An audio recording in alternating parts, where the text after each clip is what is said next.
என் அருள்நாதர் இயேசு கிறிஸ்துவின் இணைதான நாமத்தில் உங்கள் ஒவ்வொருவருக்கும் என் அன்பின் கிறிஸ்மஸ் நல்வாழ்த்துக்கள்.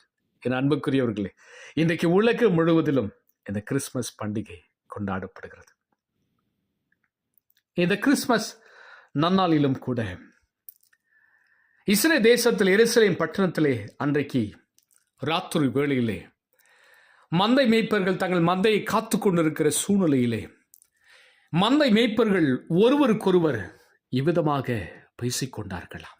எப்பொழுது என் வாழ்க்கையில் சந்தோஷம் உண்டாகும், எப்பொழுது நம்முடைய வாழ்க்கையில் சமாதானம் உண்டாகும், எப்பொழுது நம்முடைய வாழ்க்கை மாறும், எப்பொழுது நம்முடைய வாழ்க்கையில் ஆசீர்வாதம் உண்டாகும் என்று சொல்லி ஒருவருக்கொருவர் புலம்பிக் கொண்டிருந்த சூழ்நிலையில் அந்த ராத்திரி வேளையிலே அவர்கள் மத்தியிலே தேவ தூதன் இவ்விதமாக சொன்னார்.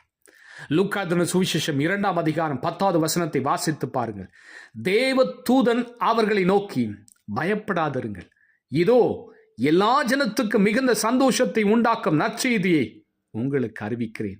இன்று கர்த்தராகிய கிறிஸ்து இயேசு என்னும் இரட்சகர் உங்களுக்கு தாவீதின் ஊரிலே பிறந்திருக்கிறார். ஆமென் சொல்லுங்களேன்.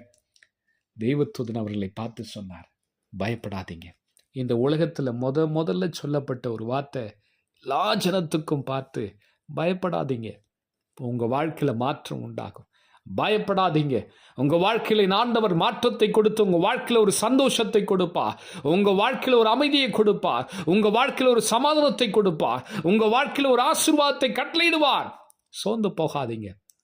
மெய்ப்பர்கள் சோர்ந்து போயிருந்தாங்க, ஏமாற்றம் அடைந்திருந்தார்கள். அன்றைக்கு மெய்ப்பர்கள் சமுதாயத்திலே புறக்கணிக்கப்பட்டார்கள். அன்றைக்கு மேய்ப்பர்கள் தேவாலயங்களை, வழிபாட்டு ஸ்தலங்களே அவர்கள் ஒதுக்கப்பட்டார்கள், சமுதாயத்திலே புறம்பாக்கப்பட்டார்கள். அப்படிப்பட்ட சூழ்நிலையிலே தேவதூதன் அவர்களை பார்த்து சொன்னார், எல்லா ஜனத்துக்கு மிகுந்த சந்தோஷம், இந்த பூமியில் இருக்கிற எல்லா ஜனத்துக்கு மிகுந்த சந்தோஷத்தை கொடுப்பதற்காகவே என் அருள்நாதர் இயேசு கிறிஸ்து இந்த உலகத்தில் பிறந்தார். உங்கள் வாழ்க்கையில் ஒரு சந்தோஷத்தை கொடுக்க, உங்கள் வாழ்க்கையில் மகிழ்ச்சியை கொடுக்க, உங்கள் வாழ்க்கையில் சமாதானத்தை கொடுக்க, உங்கள் வாழ்க்கையில் எதையெல்லாம் இழந்தையோ அதை அத்தனையும் கொடுத்து உன்னை ஆசீர்வதிக்கும்படி அவர் வந்தார். இன்றைக்கு உன்னுடைய உள்ளத்திலே அவர் பிறந்திருக்கிறார். உன் வாழ்க்கையில் ஒரு மாற்றம் உண்டாகும். உன் வாழ்க்கையில் கர்த்தர் ஒரு புதிய சமாதானத்தையும் ஆசீர்வாதத்தையும் நன்மையை கட்டளையிட்டு உன் முகத்தில் சந்தோஷத்தை காணும்படி அவர் செய்திருள்வார். மேய்ப்பருடைய வாழ்க்கையிலே அப்படி செய்த தேவன் இன்றைக்கு உனக்கும் அப்படி செய்வார். மகிழ்ச்சியோடு கூட, சமாதானத்தோடு கூட, ஆசீர்வாதத்தோடு கூட இந்த கிறிஸ்மஸ் பண்டிகை நீங்கள் கொண்டாடுவீர்கள். எதிர்காலத்தை குறித்தோ மற்ற எந்த காரியங்களை குறித்தோ பயப்படாதீர்கள். கர்த்தர் பார்த்து கொள்வார். உன் வாழ்க்கையிலே தேவன் ஆசீர்வாதத்தை கட்டளையிட்டு உன் பெயரை கனப்படுத்துவார். ஜெபிக்கலாமா? பரிசுத்தமுள்ள என் பரம பிதாவே, இந்த மகிமையான இந்த நேரத்திற்காக உமக்கு ஸ்தோத்திரம்.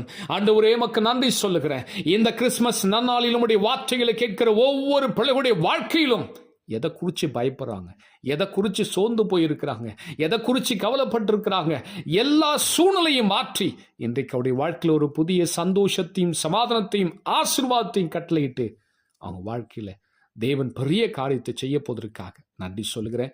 உலகம் முழுவதும் கொண்டாடப்படுகிற இந்த கிறிஸ்மஸ் எல்லா மக்களுக்கும் சமாதானத்தை கட்டளையிட்டுங்க ராஜா. அப்படி செய்ய போவதற்காக நன்றி. இந்த வார்த்தை கேட்ட ஒவ்வொரு பிள்ளைகளுடைய ஆவி, ஆத்துமா, சரீரம் அது ஆள்கைக்கு ஒப்படுக்கிறேன். இயேசு கிறிஸ்துவின் மூலம் வேண்டிக் கொள்கிறேன் பிதாவே.